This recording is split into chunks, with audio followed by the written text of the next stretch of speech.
சின்ன வயசுல இருந்தே ஆக்டிங்ல கவின் இன்ட்ரெஸ்டா இருக்காரு. அவங்க அப்பாவுக்கும் தன் பையன ஒரு பெரிய ஆக்டர் ஆக்கி பார்க்கணும்னு ஆசை. சோ இதனாலேயே ஸ்கூல், காலேஜ்ல படிப்புல இன்ட்ரெஸ்ட் இல்லாம இருக்காரு. மும்பைல ஒரு ஆக்டிங் வொர்க் ஷாப் போயிட்டு அங்க லேர்ன் பண்ணிக்கலாம் அப்படின்னு மும்பை போறாரு. அங்க அவர் ஃபெயில் ஆகுறாரு.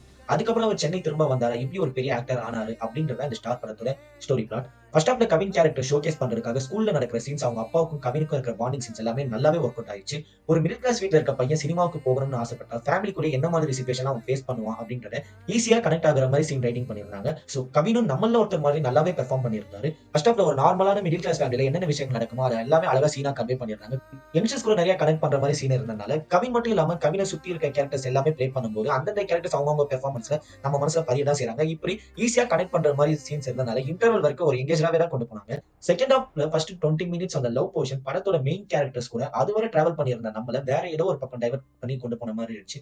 அதுக்கப்புறம் வந்த சீன்ஸ் எல்லாமே ஃபர்ஸ்ட் ஹாஃப்ல குடுத்த இம்பாக்ட் அகைன் திரும்பவும் கிரியேட் பண்ணுச்சு. ஃபர்ஸ்ட் ஹாஃப், செகண்ட் ஹாஃப்ல வர லவ் போர்ஷன்ஸ் மட்டும் ரெகுலரா டெம்ப்ளேட் யூஸ் பண்ண மாதிரி ஃபீல் ஆச்சு. எல்லாத்துலயும் கேஸ்டிங் பக்காவா இருந்து ஹீரோயின்ஸ் வேற யாராச்சும் சூஸ் பண்ணிருக்கலாமே அப்படின்ற ஃபீல் அங்கங்க வரதான் செஞ்சது. ஏன்னா 2 ஹீரோயின்ஸுமே படம் ஃபுல்லா டிராவல் ஆகுற மாரி தான் இருந்தாங்க. இத தவிர்த்து வந்த எல்லா சீன்ஸுமே புதுசாவும் எங்கேஜராவும் இருந்துச்சு. படத்தோட மிகப்பெரிய பில்லர் யுவன். அவருடைய பேக்ரவுண்ட் மியூசிக் தான் படத்துல கேரக்டர் பெர்ஃபார்ம் பண்ணும்போது ஈஸியா கனெக்ட் ஆகுற மாரி இருந்துச்சு. சினிமாட்டோகிராஃபி நல்லாவே ஒர்க் பண்ணியிருந்தாங்க. எடிட்டிங்ஸ் நெறைய சீன்ஸ் டிஃபரெண்டா ட்ரை பண்ணியிருந்தாங்க. எல்லா யங்ஸ்டர்ஸும் ஈஸியா கனெக்ட் ஆகுற மாரி சீன்ஸ் இருந்ததுனால, அத டைரக்டர் கன்வே பண்ண ஸ்டைலும், யுவன் மியூசிக், கவின் பெர்ஃபார்மன்ஸ் இதனாலேயே யங்ஸ்டர்ஸ் கிட்ட இந்த படம் கண்டிப்பா ரீச் ஆகும்.